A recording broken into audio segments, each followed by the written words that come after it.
Hello friends, welcome and welcome back to my channel. मैं हूं सोनाली, आपकी न्यूली कंटेंट क्रिएटर। और मैं एक सिलेक्टेड कैंडिडेट हूं बिहार संविदा एएनएम भर्ती 2025 में। तो मैंने अभी रिसेंट में एक वीडियो डाली थी इसके डॉक्यूमेंट्स को लेकर, और आप लोग की इतनी क्वेरीज है, उसमें इतने क्वेश्चंस है कि मैं तो कमेंट का रिप्लाई देते देते ही थक गई। तो बहुत लोगों को अभी भी दिक्कत हो रही है कि डॉक्यूमेंट को किस सीरीज में लगाना है, कैसे लगाना है, क्या करना है। किसी को नेम में दिक्कत हो रही है, तो किसी को आवाज़ में दिक्कत हो रही है। तो मैं उन सारे क्वेरीज का आंसर इस वाले वीडियो में बना के बताऊंगी आपको, ठीक है। तो सबसे पहले हम लोग डॉक्यूमेंट्स का बात करते हैं कि डॉक्यूमेंट्स में क्या क्या लगेगा। तो मैंने उसकी एक लिस्ट बना ली है कि आप लोग पहले सबसे पहले अच्छे से समझ लें, ठीक है। पहले तो बहुत लोगों की क्वेरीज है कि डीवी से पहले रजिस्ट्रेशन हो रहा है कि कुछ हो रहा है, डीवी से पहले भी कोई प्रोसेस है। डीवी से पहले कोई प्रोसेस नहीं है। दूसरी क्वेरी है कि स्कोर कार्ड अभी तक आया है कि नहीं, तो स्कोर कार्ड जो है वो अभी तक नहीं आया है। तीसरी क्वेरी है कि मतलब इसका डॉक्यूमेंट का सीरीज जो है वो कैसे लगाना है। तो सबसे पहले जो है आपको 2 पासपोर्ट साइज़ फ़ोटो है। सबसे पहले आपको 2 पासपोर्ट साइज़ फ़ोटो रखना है अपने साथ, ठीक है। और वही पासपोर्ट साइज़ फ़ोटो चाहिए जो कि आपने अपने आवेदन जो ऑनलाइन फॉर्म भरा था, आपको उसमें जो लगाए थे वही वाला फ़ोटो चाहिए, सिर्फ 2। देन उसके बाद आपको जो एडमिट कार्ड का आधा जो मिला था, एडमिट कार्ड का जो आधा मिला था सिग्नेचर किया हुआ जिस पे इन्विजिलेटर का, वो वाला होना चाहिए, ठीक है। और उसकी एक फ़ोटोकॉपी भी होनी चाहिए, ठीक है। तीसरा जो है, जो आपने ऑनलाइन फॉर्म भरा था, ऑनलाइन एप्लीकेशन फॉर्म आपने भरा था, उसका पूरा पीडीएफ का फ़ोटोकॉपी चाहिए, ठीक है। उसमें भी किसी इंसान ने पूछा है कि जो उसमें रजिस्ट्रेशन वाला कॉलम है वो जो है उसमें येस होगा कि नो होगा। तो जी उसमें येस होगा। जो भी उसमें लिखा हुआ है कि आप वीएनआरसी से रजिस्ट्रेशन है यूनानी से, योगा से, तो जी उसमें येस होगा, ठीक है। तीसरा नंबर पे वो है। चौथे नंबर पे है आपका जो है ये आधार कार्ड या पैन कार्ड या फिर कोई भी वोटिंग आईडी कार्ड या फिर लाइसेंस। तो बहुत लोगों की क्वेरी है कि आधार कार्ड में ऐसा है वैसा है, तो आप आधार कार्ड ना दे के पैन दे सकते हैं अपना, ठीक है। जो भी आपने ऑनलाइन एप्लीकेशन फॉर्म में भरा है वो दे दीजिए, ठीक है। आपका अगर आधार में कोई एड्रेस गलत है या कुछ गलत है, तो कुछ भी प्रॉब्लम है तो आप पैन दे सकते हैं उसके बदले, ठीक है। फिर उसके बाद आपको 10th का मूल प्रमाण पत्र, ठीक है। 10th का मूल प्रमाण पत्र जो है वो आपको डीओबी मतलब डेट ऑफ बर्थ मैच करने के लिए चाहिए, ठीक है। मूल प्रमाण पत्र और अंक प्रमाण पत्र, ठीक है। मार्कशीट और जो उसका सर्टिफिकेट होता है वो होना ही होना चाहिए 10th का, ठीक है। 12th का जो है आपको यहाँ पे एडमिट कार्ड लेकिन नहीं, लेकिन आप रख सकते हैं अपने साथ एडमिट कार्ड, ताकि आपको कोई और प्रॉब्लम ना हो।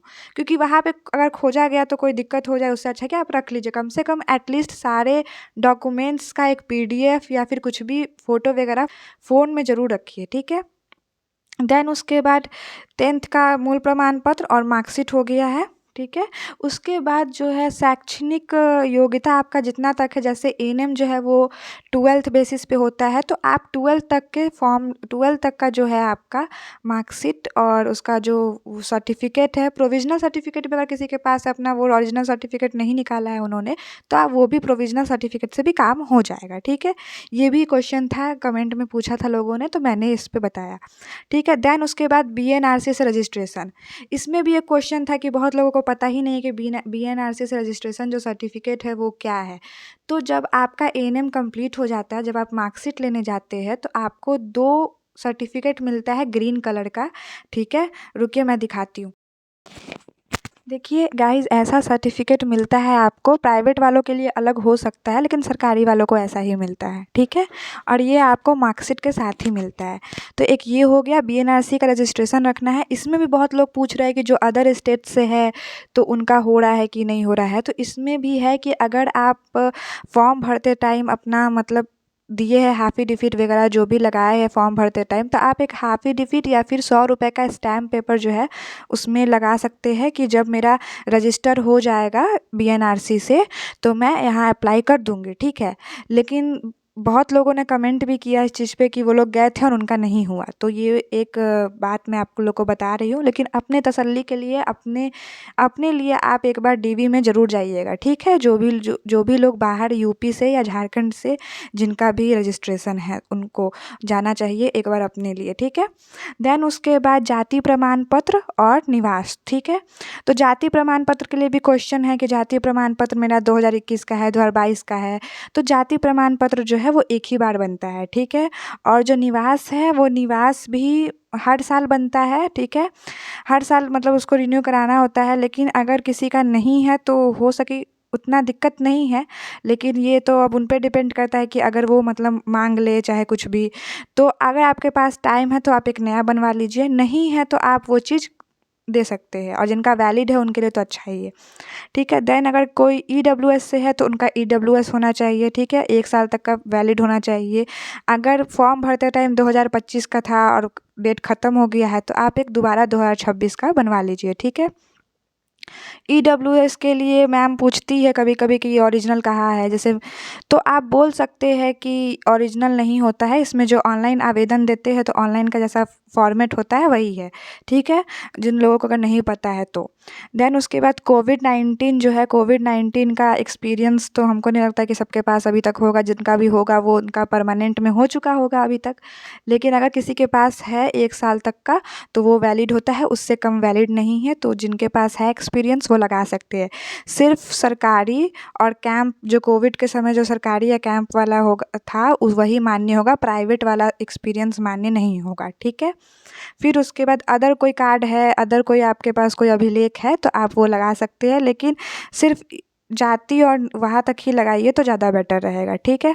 अब इसके अलावा भी कोई दिक्कत है, जैसे किसी को नाम में प्रॉब्लम है कि मेरा नाम ऐसे था और मतलब कुमारी था तो उसमें अब कुछ ए हट गया है, कोई भी स्पेलिंग मिस्टेक है तो आप उसके लिए एक एफिडेविट बनवा सकते हैं, ठीक है। अगर आपके फादर के नेम में कोई दिक्कत है तो उसके लिए भी आपको एफिडेविट बनवाना होगा, ठीक है।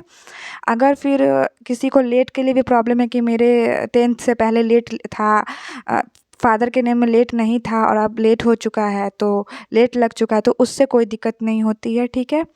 इसके अलावा भी अगर किसी को कोई क्वेरी है तो आप कमेंट में पूछ सकते हैं मेरे से, ठीक है। मैं पूरा कोशिश करती हूँ कि एक भी स्टूडेंट जो है उनकी क्वेरी को मैं पूरा सॉल्व करूँ, और मैं चाहती हूँ कि सबका डीवी में हो जाए, सबको जॉब मिले, सबको सक्सेस मिले। आप सब भी मेरे लिए प्रे कीजिए। Thank you. और अगर आपको ये वीडियो अच्छा लगा मेरा तो please like, comment, share and subscribe. Bye.